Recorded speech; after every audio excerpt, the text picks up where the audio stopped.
Alright, and we are back again. Episode 003 of the HKT podcast. It's been a beautiful week in England. Hopefully it's been the same for everybody else who listens. And thanks again, hugely for every single person who has liked, shared, commented on the last couple of episodes. This is only the third episode, so we're only just getting into losing the podcast virginity. Hopefully things are starting to get a little bit cleaner and better. But again, thanks so much. It's really appreciated. And if you can continue doing that, I can't speak today, sorry, then that's a huge help for us. So let's crack on. I like to let people do their own introduction. But on today's show, we have Mr. Ricky Crompton. Ricky is a professional mountain bike rider. He's a good friend. He is a TV presenter, and he's got a lot of other things going on, which I'm sure you'll figure out as this goes on.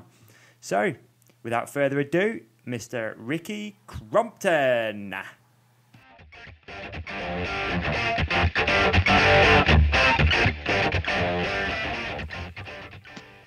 All right, we are live. Hook It Products, episode 003, with my buddy Ricky Crompton. All right, Ricky. How's it going, mate? All good? All good, man. All good this end. All good. Loving the sunshine. Top of the evening? Top of the evening. Top of the evening. So, usually I like to let people who come on here to do their own introduction, because especially with you, you've got so many strings going on with the Ricky Crompton bow. I don't want to miss anything. So, if you would, just tell people who you are, what you do. Not a problem. Hey viewers, our listeners, should I say, thanks for tuning in. I'll keep it quite short and simple. Ricky Crompton, a professional mountain bike rider from Manchester, England. I've dabbled in a lot of kind of business throughout my time riding bikes professionally. And from bike design to marketing to events, course building, consultation, TV presenting, social media, you name it, kind of the whole circle of kind of riding as a professional, and then the other side of the industry. I've kind of, dabbled my toes in everything there is, really. There you go. You see, if I'd have done that, dude, I'd have definitely missed something. I'm going to go way back as well. I remember we first met at the NEC bike show, I believe. That is correct, yes. I seem to remember coming up to you, tugging on your shirt, going, give me some grips. Yeah, that's pretty much what happened. Couldn't get rid of you, you filthy animal. So, I'm when I get talking, you can't shut me up. So we met at the NEC bike show. Ricky, I believe, were you competing at the dirt jump event? Yeah, that's right, actually. Yeah. So Ricky came over and noticed we were distributing sensor scripts and wanted to get in on the action. So from then we started hooking him up with sensor scripts. Pretty simple from there, really. Yeah, it's been great, actually. So initially I knew of Sensors from Cam Zink, a good friend of mine. Uh-huh. And I kind of like what the company's about. It's got a bit of attitude, and they just kind of do their own thing and they don't really care. Yeah, it's pretty much what it is. Suits my kind of inner personality, if I'm honest. And that's why I wanted to help represent the brand on behalf of Hook It Products and Sensors. So thanks, dude. Appreciate it. And if people don't know who Ricky is, obviously we'll hit you with some social media links and stuff at the end of this, but the guy's pretty tattooed up, definitely fits the whole bill of Sensors, I think, for sure. So, let's take it way back again. Why did you get into mountain bike riding? Or bicycles in general? Yeah, so for me, riding as a kid, I'd say, was a major outlet.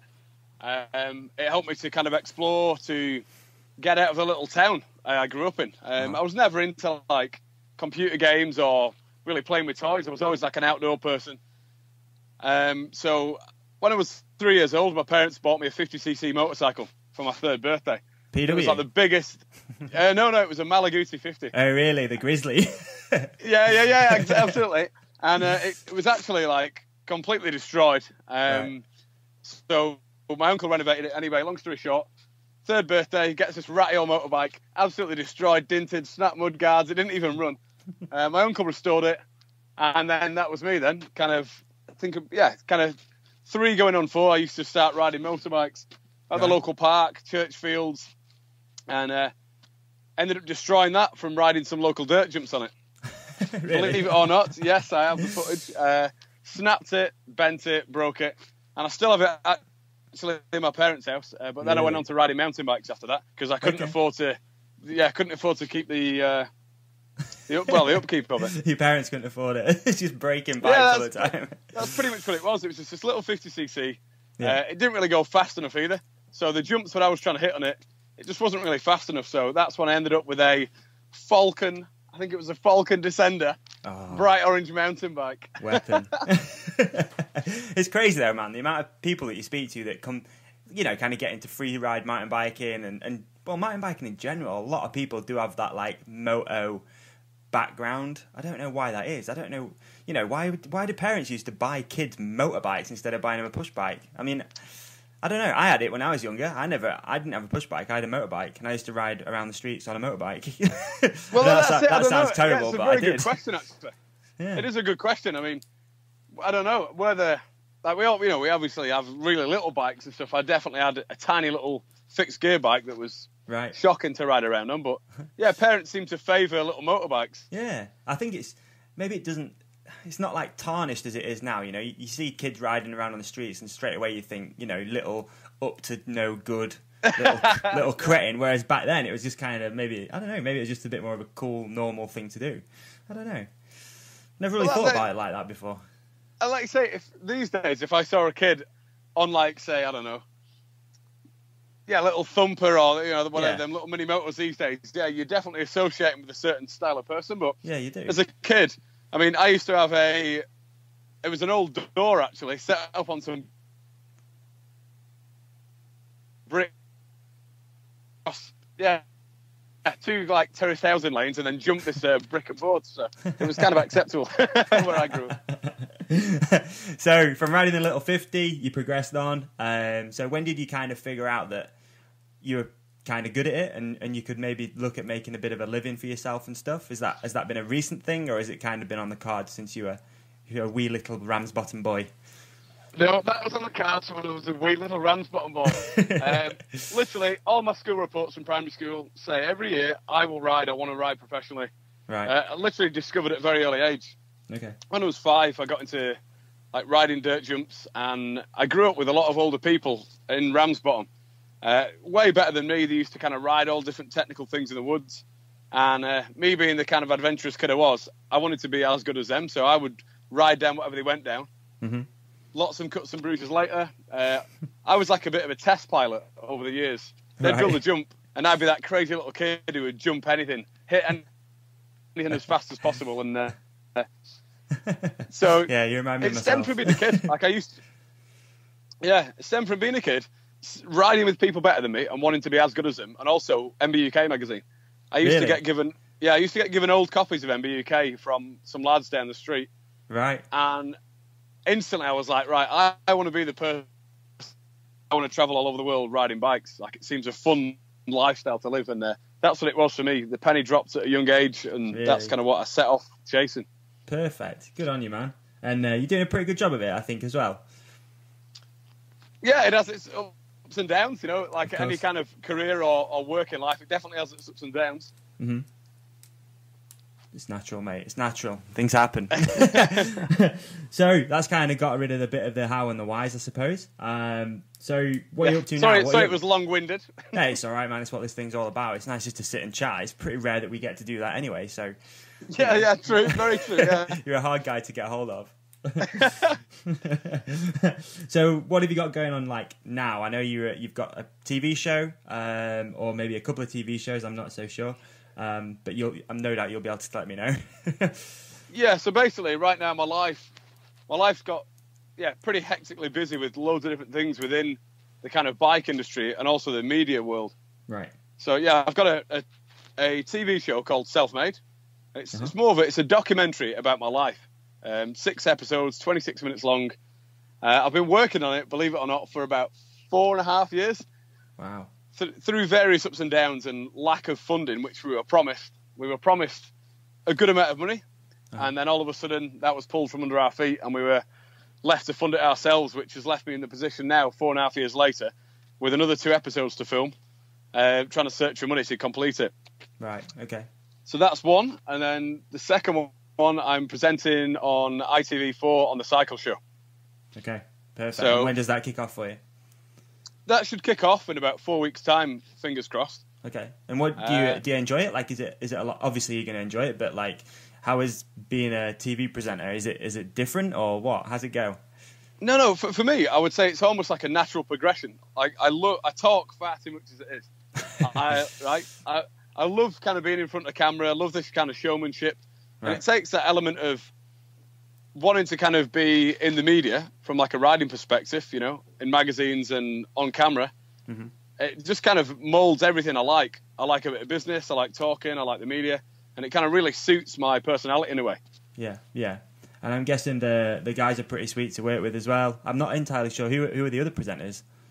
Yeah, so the Cycle Show, they don't really have, I'd say, dedicated presenters. What they do, they bring in different people. Right.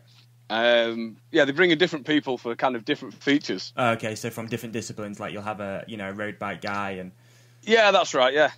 Okay. Yeah, they bring in different people. So they've had like Mark Beaumont, who is the one around the world. The other Mark Beaumont, as I know him. The other Mark Beaumont, the Scottish Mark Beaumont. Okay. You've got Anna Glowinski. Right. She does a bit of mountain biking, road cycling, adventures. And then they just draft in different people. So, but they're a really good team to work for because they let you create your own content. Right. Like they'll give you some ideas, or they might say, "Do you want to go and race this?" Or give you some ideas. Or I'll be like, "Okay, I'm going racing Mega Avalanche, or I'm going doing an adventure ride in Iceland," and they just give you kind of free reign to go and film what you want in whatever style you want, and then a quick bit of editing and a few agreements, and then there you are, living the dream on TV, Dave. Yeah, literally. Sweet. I guess you did it last year too, right? Yeah, I did it last year and the year before that. Right. Through my TV show, Self-Made, I'm partnered with a production company from Northern Ireland called Speed Motion Films. Yeah. And twice now we've been commissioned to go and do a feature for the Cycle Show. Okay. And was one of those the Iceland trip? Yeah, last year took me to Iceland. That looked amazing. Which was absolutely incredible. It looked amazing. It really did look insane. Again, we'll throw some links up on the end of this, but definitely worth a watch. Yeah, that was one of like the best trips I've actually done in my life. Admittedly, yes, it was on a fat bike and it was an e-bike, and loads of people give you shit for that. But to be honest, I've never cared what anyone thinks anyway, and I still don't to this day. You know, bollocks to it. You know, it's like I'm the one in Iceland. Yeah, exactly. I'm the one in Iceland, riding down the glacier, having fun, riding a bike, doing what I love to do, and they're probably sat there slagging away on the computer. So I don't mind. Nah, you got it sweet, man. You've got it sweet. Don't knock that stuff. For sure. So what else have we got planned for you this year? Do you have any plans set in stone, or is it under wraps? It's all. Well, I'd say it's under wraps, and it's still a little bit up in the air.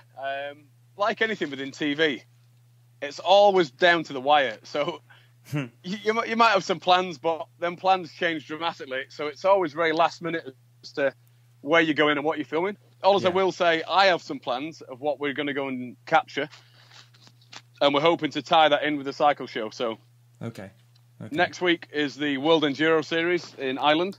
It is? Are you heading up? Yes, I'm entered to that, and I'm going to go and race that. Awesome. How is your fitness at the minute? Are you good?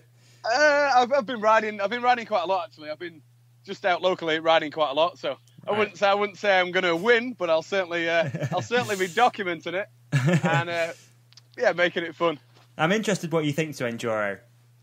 To be honest, I am really interested because, you know, if you don't take this the wrong way, but if you see you out riding a bike, you think straight away free ride. You know what I mean? So what's your thoughts on Enduro? Do you like it? Do you think it's a good thing for mountain biking, or? Yeah, well, personally, I don't have like a massive stance with it. I tend not to use the term enduro in what I do because personally, it's just mountain biking. Yeah. It's just funny, like you see all this stuff that. Sorry, go on. Yeah. It's basically been given a commercialised term, to use it on a massive business scale. Mm-hmm. It's give it something relatable rather than just saying, there's a mountain bike event. It's give it its own discipline, so it gets its own funding, and there's a lot more to it business wise. But anyway, we'll not go into that. I just always think it's funny, like Laconda guy and all the stuff they do, you know, anti-enduro stuff. It's hilarious. Yeah. No, that's always the funny one because like I've known Andrea for years and like so many years from competing with him, partying with him, staying at his house for New Year. You know, he rides the Sensus or whatever. Yeah. But yeah, that's just everybody's different. And one thing I like about Andrea, he's got a personality. He's not afraid to say what he wants. No, he's not going to let anybody shush him. But yeah, it is what it is. Basically, people hate it because it's taken a lot of money away in terms of sponsorship and media. It's refocused like where all that money and business is, and that I think is affecting people at the other end of the scale. I think that's what like a big part of it is. Right. Yeah, it kind of makes sense. And I think it's just got that, I don't know. I mean, I have to be really careful as well what I say, but it's kind of got that vegan thing about it where people straight away want to tell you that they ride enduro. Do you know what I mean? Yeah. Straight away, it's, no, I ride enduro. It's like, no, you just ride mountain bikes, you know. We all do it for the same reasons. We all do it because we enjoy it, and I'm not entirely sure on just been strictly enduro. I don't know. I don't quite get that one.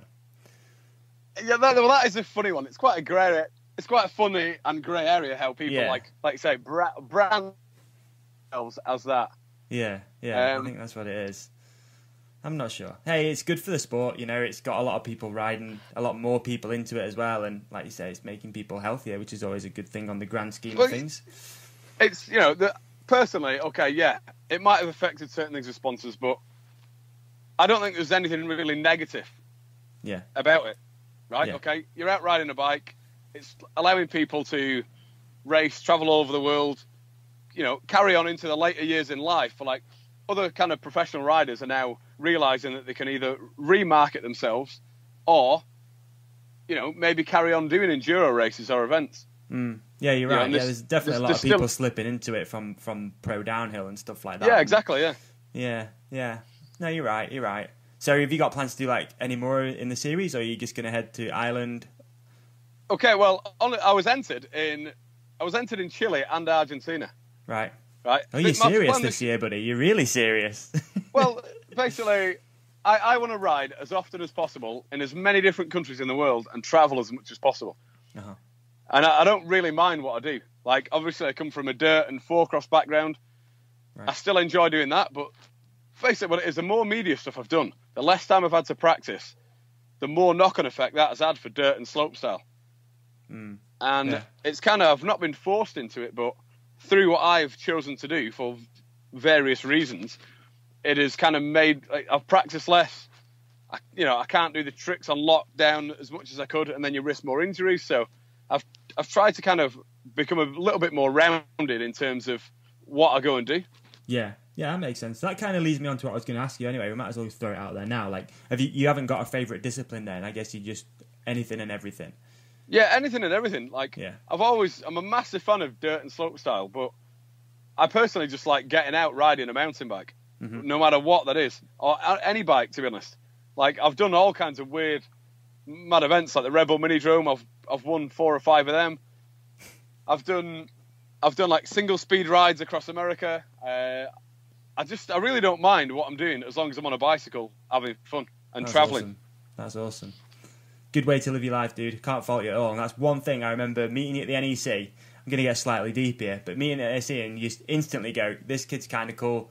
You know, you're very switched on, like, to the whole business side of things. And yeah, I just kind of inspirational in a way as well. I remember we've been stood talking to you thinking, bloody hell, this guy does a lot of stuff. I know you were doing charity work and everything. That's it, yeah. Yeah, it's crazy. And that kind of inspired me to go, and I actually signed up to do like a mountain bike training course to teach kids how to ride bikes, like underprivileged kids. I'm going to be brutally honest with you, I never really got round to doing it. I did the first couple, but things just kind of went crazy with Hook It, so a lot of things kind of sit on the back burner. And podcasting was one of them, to be honest with you. I wanted to do this years ago, but things just go crazy and you have to put things to the back, don't you, know? Well, that's what we got talking about, like you say, business-wise. I knew when I come and spoke to you, like, you're enthusiastic, you're, of a similar age, and business and riding, I find in some ways are very similar. Yeah. Because you can never stop progressing, never stop learning. There's always a different route or something you can take to progress. There's always a new challenge up in front of you as well. Yeah, exactly. It gets a bit addictive. Yeah, no, I agree and it's totally. just like, and that's kind of like when we got to talking.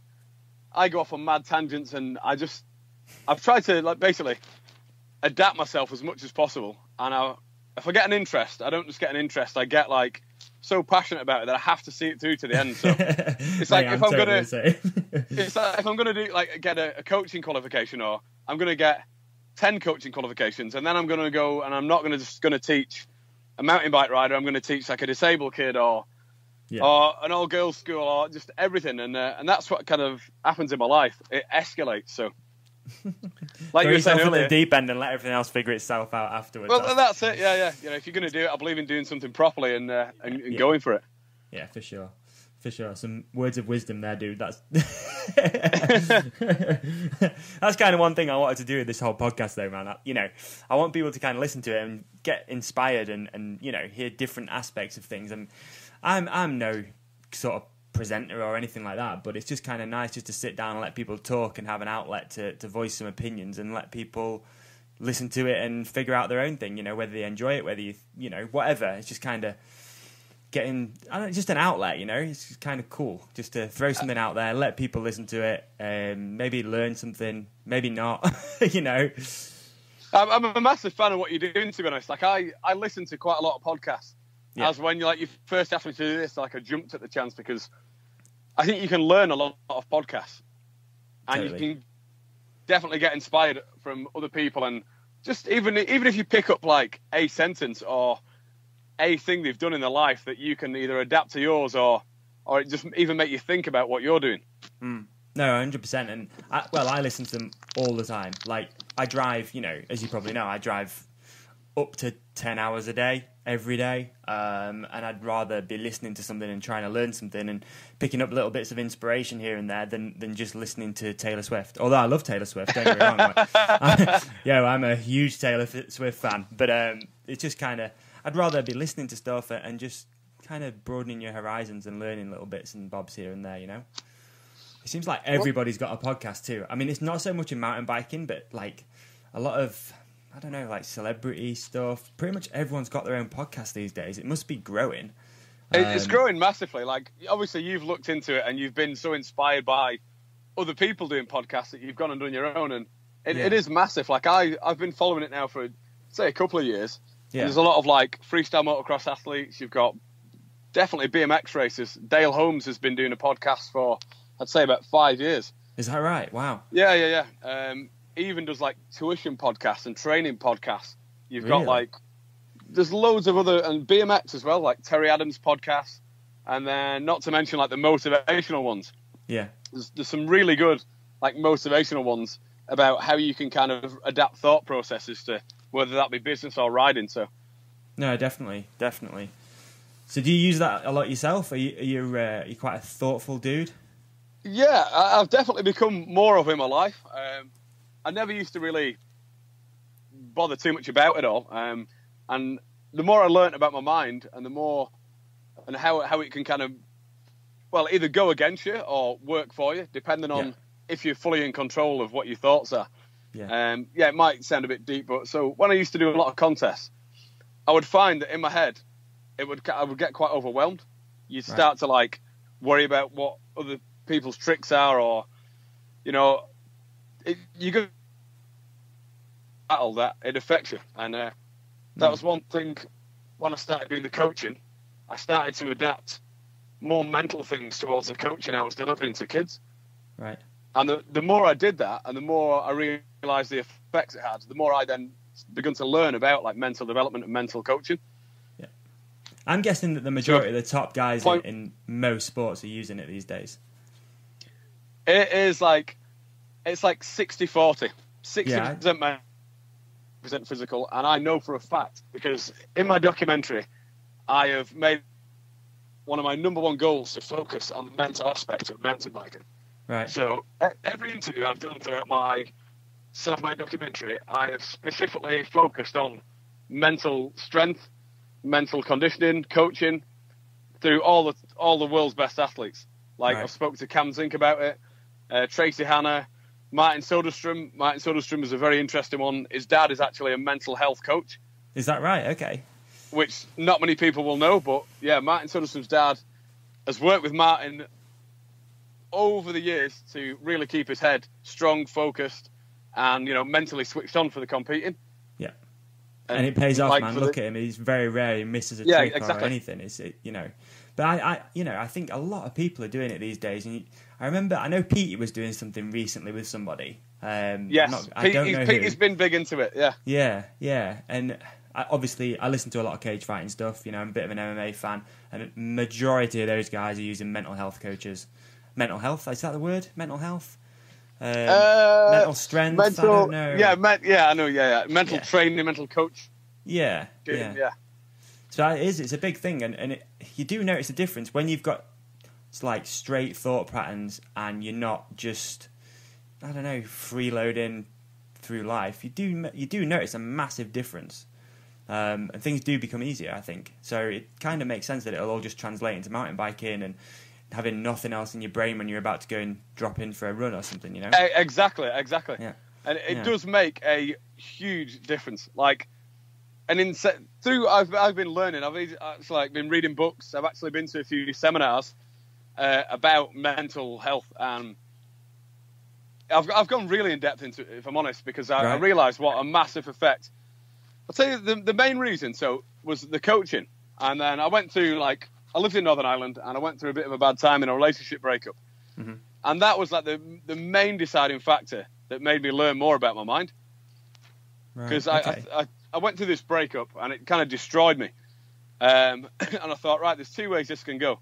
I can either sink, get depressed, be unfocused, unmotivated, and just feel like my whole world has just ended. Or I can use all that negativity and focus it into something positive. And that was the key deciding factor that really changed me as a person and as my mind.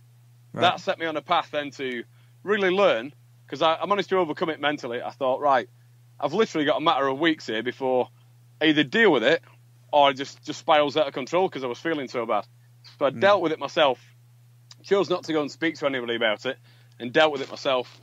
And that then, once I dealt with it myself, I thought, oh my God, if I can apply this thought process to everything else in my life, from riding, from business and tricks, then there is no stopping you. No. And once I learnt that was it. For instance, I went to a set of dirt jumps. I'd not ridden dirt jumps for, I'd say, a year, right, because of all the stuff that had been going on. Yeah. And I'd not done a double flip in a foam pit or anything for probably 5 years. And so I just took the same thought process. I just broke it down in my mind, what I was doing and what I wanted to do. And I just drove to the dirt jumps, and I took a friend. I was like, right, when I get there, I was like, I'm going to do 3 straight jumps, and then I'll double flip it. And then I was like, I'm going to do 3 straight jumps, and then I'm going to front flip it. And I'd never done that to do either. And that was it. Just did it. There you go. Best thing that ever happened to you then. So it's a weird one, but the mind side of things is a huge thing for racing, for business, and in life. And yeah, I'm a massive fan of the mental coaching. Yeah, it's similar to myself. If I'm going to do something, I go in there 110%. Good example is I've been on this little diet for a little while now. People are vegan diet. No, hell no. No offense to any vegans out there. I think it's a great thing. Keep it up. But I've done this ketogenic diet, so it's basically no sugar and loads of healthy fats, but literally just throw yourself into it. And it's good to be able to just say to yourself one day, right, this is it. From this moment, I'm not eating sugar. I'm not eating bread. I'm not eating any wheat, no rice, no pasta. And I've literally not varied off it one little bit. I'm the most OCD person when it comes to that stuff. So it's very similar, I think. Just being able to just go, right, this is it. This is what's happening. I'm doing this, and I'm going down that track. I'm tunnel visioning. Nothing's going to make any difference at all. This is what's happening. I even spat out the tiniest little piece of sugar the other day, which was I was laughing at myself. I'm like, what are you doing, dude? You could have just swallowed it. Have you always been like that? I don't know. When you look back at yourself, I kind of bumbled through life for a little bit, and then it took something, Don't we all? Yeah, I think we do. I think from the age of 21 to maybe 26. I was just bumbling through. Like, you know, there was no real commitment there. There wasn't really anything happening. It was just like partying, riding bikes, to be honest, racing, and just... I mean, it's a good thing because you're just living your life, but then you look back and you go... Yeah, stress-free. It's stress-free. I was living with a bunch of friends. Literally, we were just living the dream. But then you go, well, I had like no direction at all. I had a nice, steady job. And then kind of started a business. And then when all that went downhill, kind of just switched on something in my brain and was like, maybe I need to start taking this stuff more seriously. I always had in my brain that's a great that, point, like, what you just made there, David. Yeah. The fact you, like you say, you were kind of coasting through, and again, like you say, if you don't have a direction, it can be a bit of an odd one. Yeah, it can. And you don't even realise it's happening until you look back. But it can be very odd. Like, if you don't have a direction, it's like... and like you say, you did a business, but I would say the fact that the business failed has made you why you sat now on a podcast running a successful business.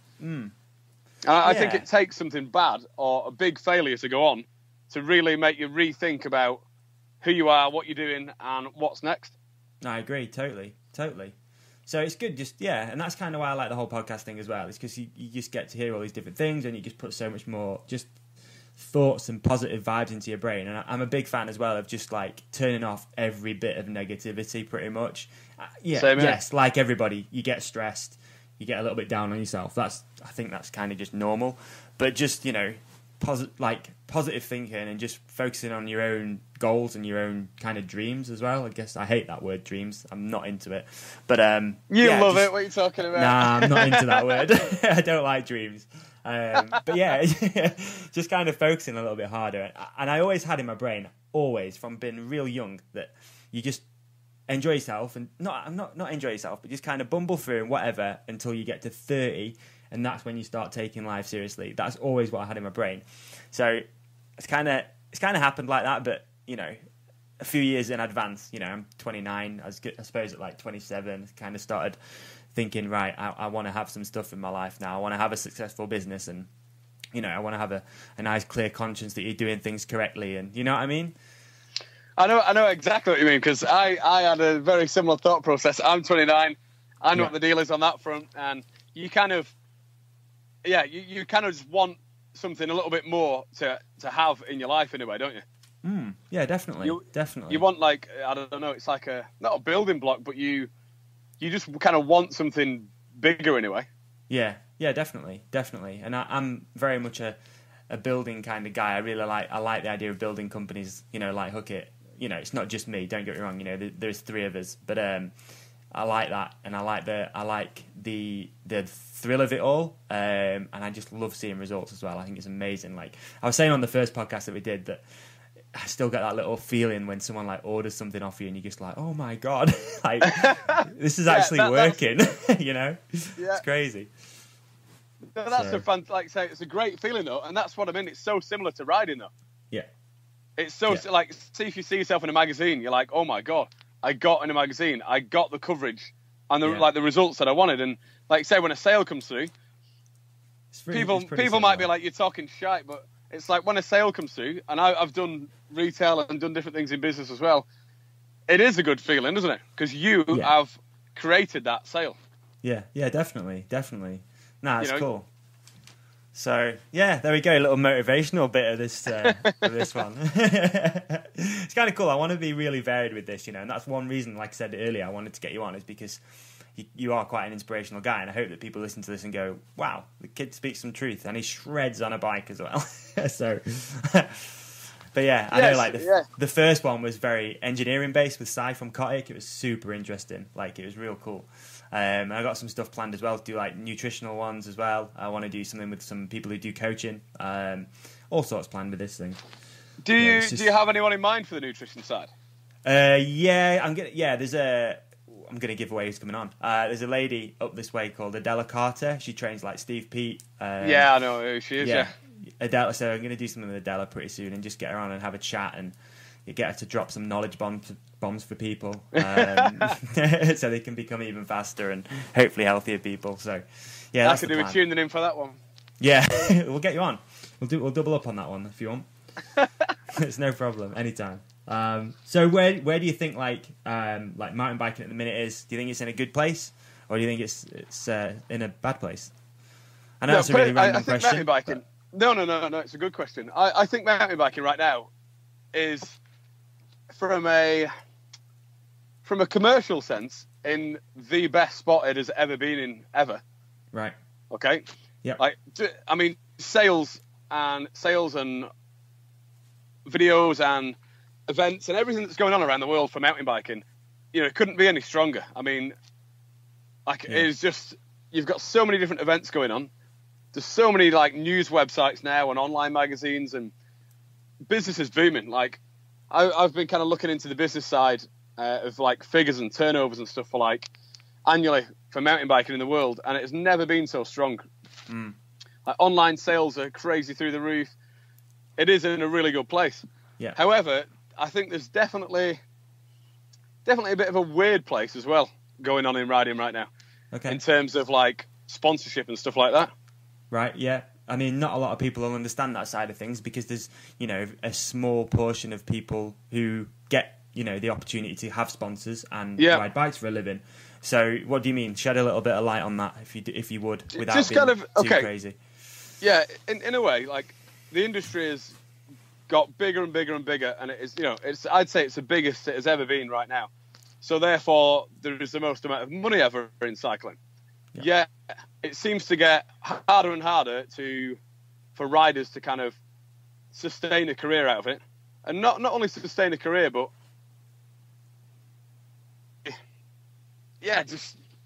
just kind of do it properly, if you know what I'm saying. Yeah. And where do you think the money's going and stuff? I mean, is it just been hoarded just to fuel growth, or is it? It's a bit of a tough one. I literally do not know. I have no idea where it's going. Yeah, because there's a few different ways of looking at it. Okay, so now like business is booming or whatever, but it's booming for different reasons. Certain disciplines have really dropped off. Like you see, a lot of companies now, they don't even make dirt jump bikes anymore. They don't even make slopestyle bikes anymore. Yeah. Because even though that is like you get maximum coverage from doing that in terms of contests and crankworks and things, they really don't sell the bikes. They sell such a minimal amount that it's not worth putting the money in to make them. But I just find it all very bizarre how it's like...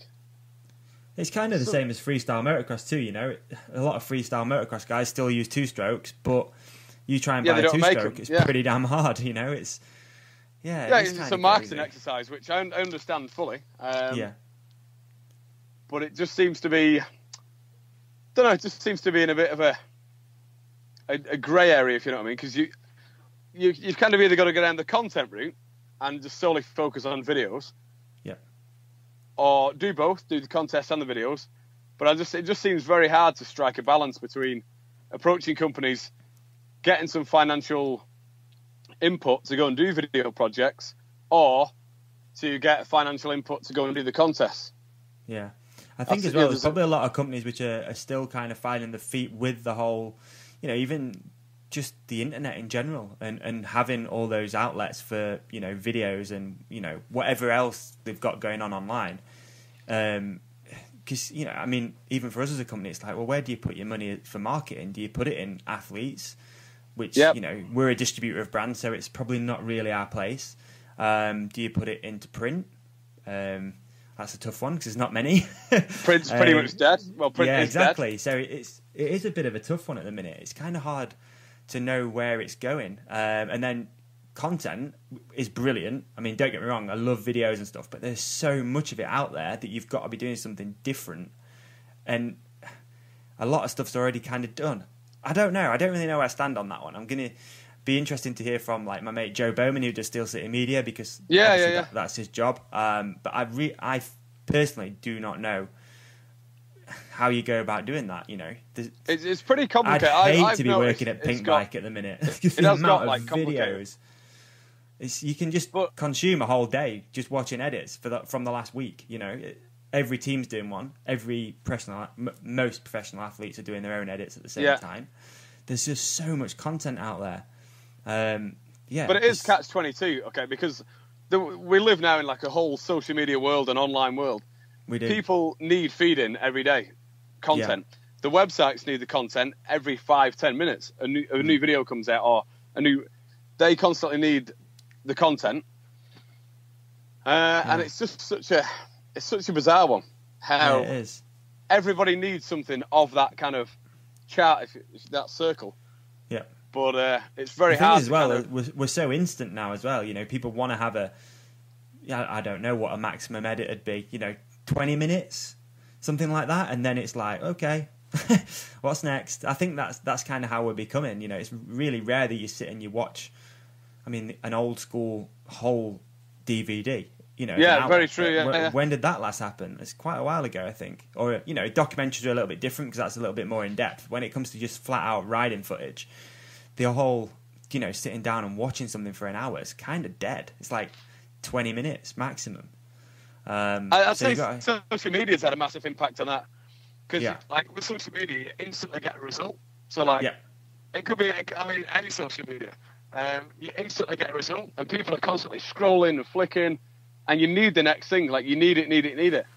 So when it comes to watching a video now, I think your brain is always in search of, like, right, what's next? Click, swipe, what's next? Yeah, definitely. I think that's why videos have had to become shorter. But, however, that doesn't make them... And that's one thing I've noticed from doing social media stuff, is the amount of money it costs to produce such high-quality content. And I think that's quite a complicated one. Yeah, because it's like you need to take a whole film crew out to go and get something like amazing, okay, for the cinematography or whatever. But the cost involves of flying a media team out and then having like the editing, color correction, sound engineering. It's astronomical, but sometimes I'm not bad man than any companies or nothing, but I think sometimes companies fail to understand or appreciate the cost and time that goes into the media side of it. Oh yeah, 100%. Yeah, definitely. I mean, like I say, with my mate Joe, Mr. Bowman, you see just how hard those guys are working and how many people are involved in just making those 20-minute episodes. I mean, it's crazy. And I can imagine when it's going on TV, it's probably a little bit more, and etc. It'll just keep ramping up. So yeah, I don't know. I don't really know the whole social media kind of web video kind of thing. It's kind of a little bit beyond me, if I'm honest with you. I think it shouldn't be. I probably should understand all that stuff, but it's tough. It's changing so much that every day it seems like it just changes. It's You've crazy. got enough going on. But yeah, it's crazy. Like a brief answer is like riding industry wise, absolutely booming. I love how popular it's becoming, and now it's becoming so acceptable. And there's bike tracks popping up everywhere, trail centres popping up everywhere, and it seems to be going strong. The dirt jump scene. It's a little bit of a shame to see that, like, not as strong as it was when I was growing up. Right, okay. Yeah, dirt jumping has always been a funny one. I mean, I'm from a dirt jumping background as well. I spent many years digging, riding dirt, riding BMX tracks, all that sort of stuff. And it's always been kind of, I wouldn't say underground, but kind of cliquey. But it seems to become even more so now that people just aren't really riding that much dirt. And the ones that are super core guys that are, you can't come and ride our trails kind of people. But it's kind of like that's because of like a few different elements. So yeah, you've kind of got the standalone people who ride trails for the fun, which is awesome. I grew up riding trails. The people who like wanted a career or had a career in dirt jumping and competing. But it's that whole vicious circle again where magazines wouldn't cover too many dirt jump events. Right. So then sponsors kind of go, well, we can't really put too much money into the contest or sponsoring the prize money because, if there's no coverage out of it, then what's the point in investing in it, if you know what I mean? Yeah. And I think that was like a major downfall for the UK scene. Because like the UK scene used to be massive in dirt jumping. Oh, man, yeah, for sure. There was loads of contests. There was always something happening. There was like loads and loads of different stuff going on, but it's really died off because you either go with the times, you stick to doing what you do, and you're just a trails rider. You go back, you kind of retreat back to the woods, and just do what you do. Or if you want to carry on riding professionally, you start to adapt maybe what you're doing, or what bikes you're riding, or looking at other avenues of business to ride professionally. Yeah, we've been dipping our toes in. Like we've started supporting a young BMX rider called Cam Peak. Yeah, I know. Yeah. And they're just, all those kids though are just social media like animals more than anything. Like, they are so tech savvy. Like, anything that's new, they're on it. It's kind of the way it's going. Those younger generation of kids really understand all that stuff.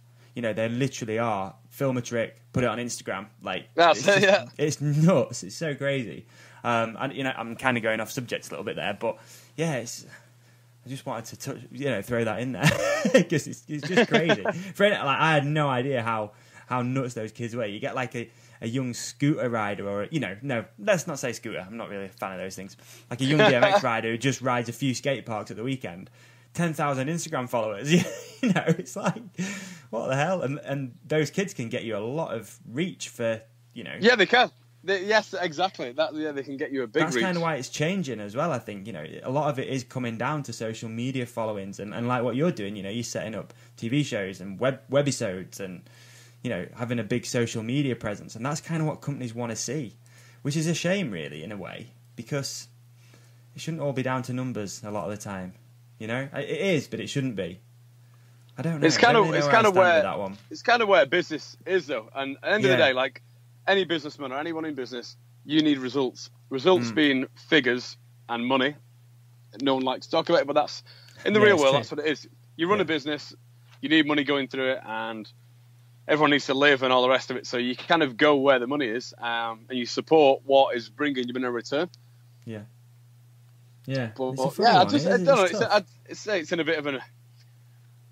It's in a weird place because there's people in companies still who don't understand the power of social media. I totally agree. Yeah, totally. So and I know a lot of people listening to this will probably already know, but like with Hook It, we do put quite a lot of emphasis on having a social media following and staying on top of the trends with a lot of stuff as much as possible. I mean, there's only so much you can do. At the end of the day, it is another job for somebody. It is a full-time job. But it is, you do need to have that social media presence and you do need to be active on it. And there is a lot of people which, like you say, just don't really understand that side of things just yet. Yeah, I said there's a lack of understanding. And then also people are like, I don't want to waste my time, or, they're busy enough as it is and they just don't have the time, or they don't want to waste the time. So they're just like, whatever kind of thing. Yeah. But I think there's companies who underestimate social media, like massively underestimate social media, and it's. I mean, I always look at skateboarding. Those guys, skate guys, are on it with social media. You look at all. You take Santa Cruz for example. They've got a huge social media following. They're all over Snapchat. Like anything that's new.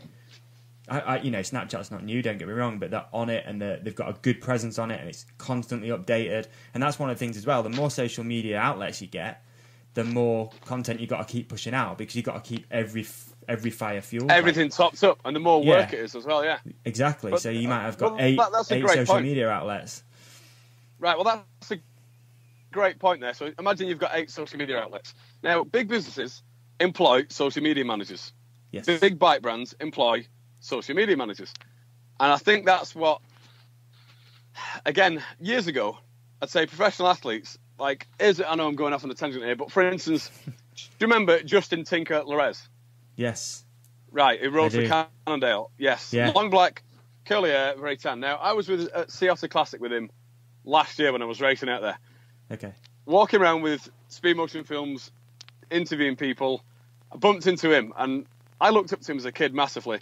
And I wanted to put him in my TV show because he was a big inspiration to me. Right. And I had a fantastic conversation with him on camera of how and why his life has changed as a for like 15 minutes of how times have changed from the days of Chainsmoke, that VHS tape. Oh yeah.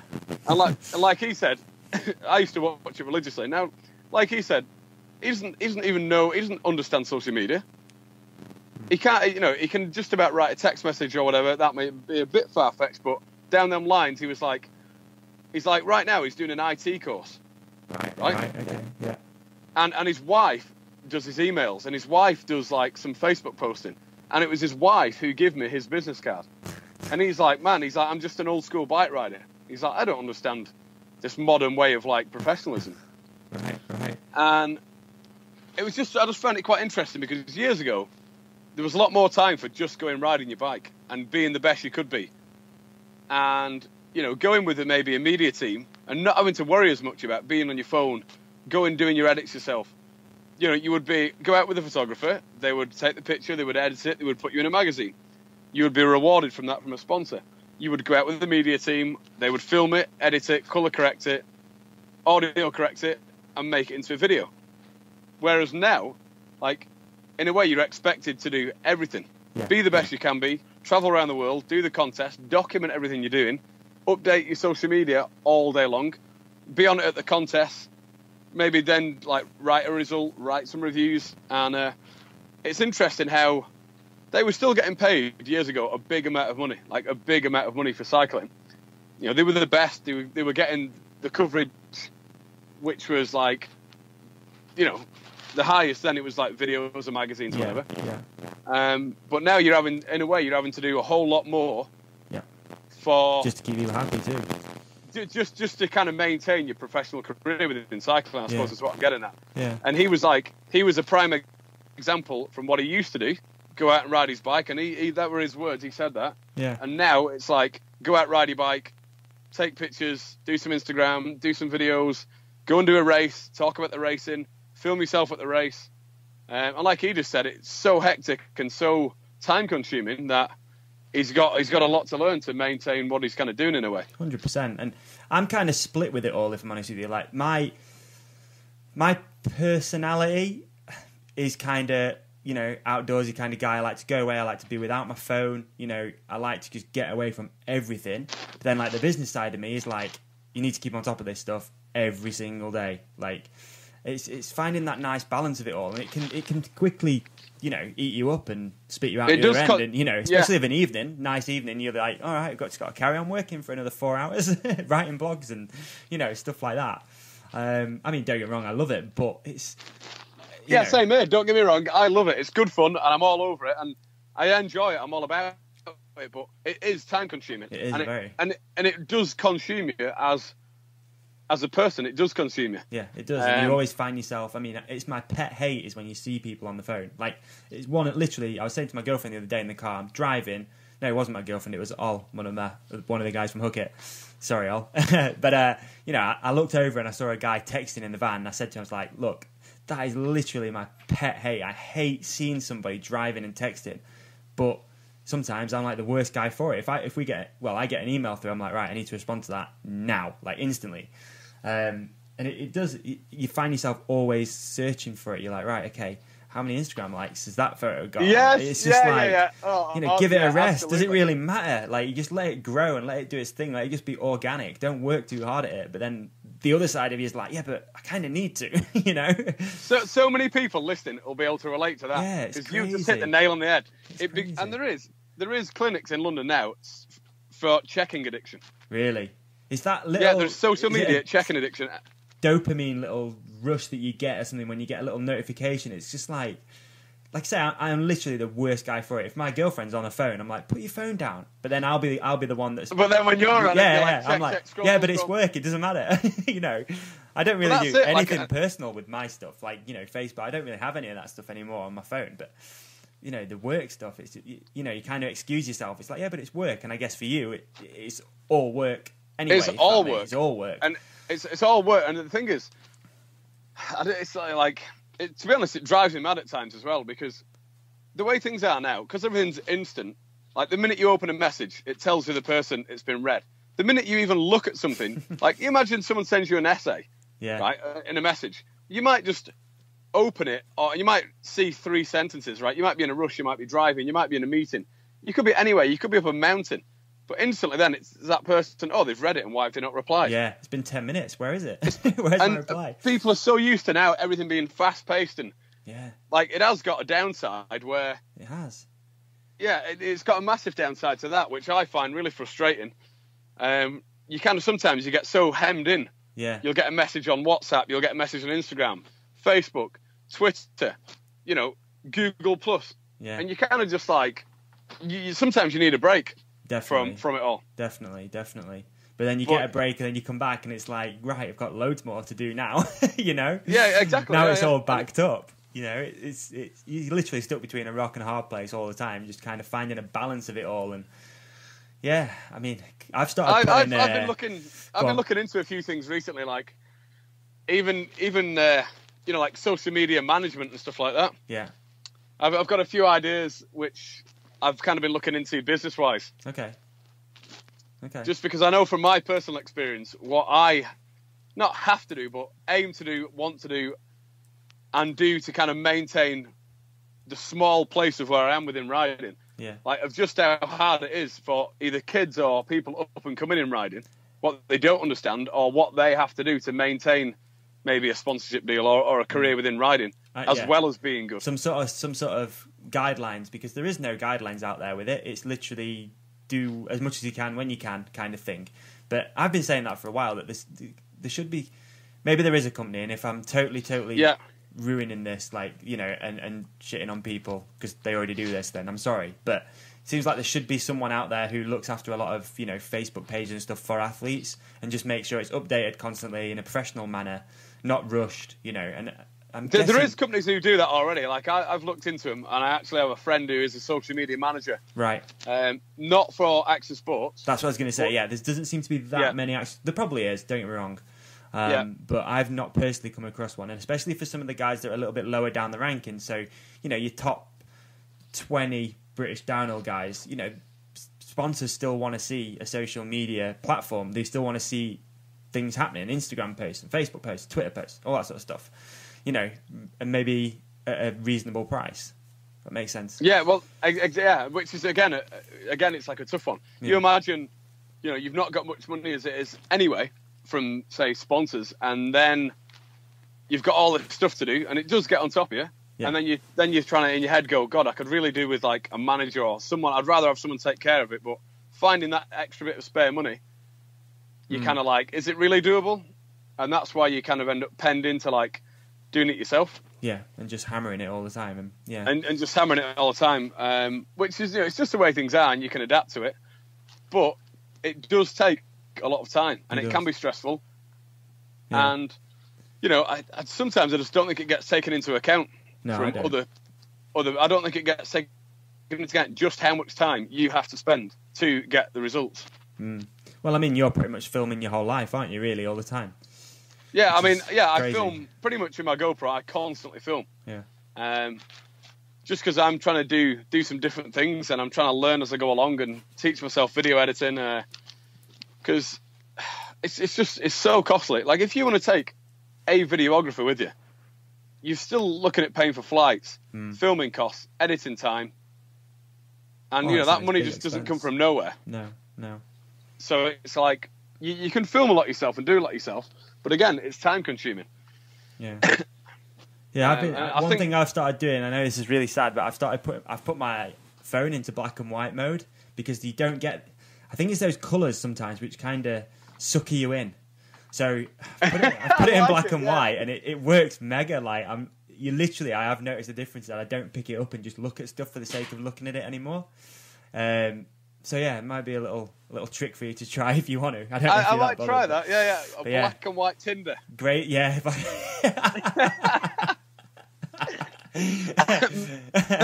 Maybe that is my saviour, a black and white Tinder. Maybe it is. There you go. We've nailed it. There'll be loads of people doing that now. Yeah, black and white Tindering, right? Yeah. Right, okay. I've been trying to keep these things around the hour mark. Obviously, I could probably sit and chat to you for ages about stuff. I'll no doubt do it again. But before we wrap up, dude, I just got one quick question for you, which I've been asking every single person, because there's always some golden nuggets in there. So what's the best piece of advice you've ever been given? God, the best piece of advice that I've ever been given. Give me a minute to think about. Yeah, go for it. A lot of advice over my years. There's only been 2 podcasts, but it's stumped both people. But I like inspiration. I like hearing what fires people. I would say I'm going to give my own advice to the listeners. Okay. The best piece of advice. I've been given so much advice. I would say the best piece of advice I could give somebody from what I've learned in my just years of life is don't burn bridges. Nice. Like, don't burn your bridges. Yeah. Be humble. Stay true to people. Yeah. Be humble. Be grounded. Do not burn your bridges. And no matter what goes on, either A, in life, or B, from like a professional side, whether that be work colleagues, sponsors, like whatever's gone on has gone on. Yeah. Like, don't carry a chip on your shoulder. Don't badmouth sponsors or companies you've worked with. Like, it is what it is. Move on. Go and find a new sponsor. Go and do something else. But yeah, just don't burn bridges, because I've seen it happen to a lot of athletes. And yeah, when you're at the top, it's amazing. But when you're on your way back down, you are on your way back down massively. And with no one to support you. Yeah, well, you never know who you're going to bump into. The bike industry is a small world, and you never know who's going to change the job, who's going to become the new event organizer, who's going to be the new judge. And believe me, I've seen it all.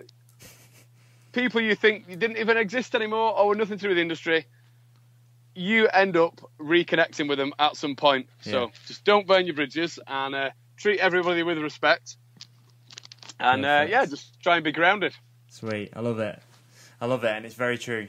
So let's wrap this up, buddy. But where can people find you, though?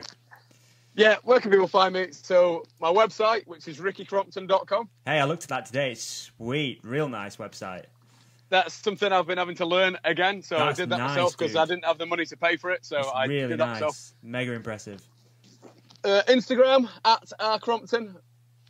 Yeah. I smashed loads of images on there. Highly edited in HDR, so you can laugh at them.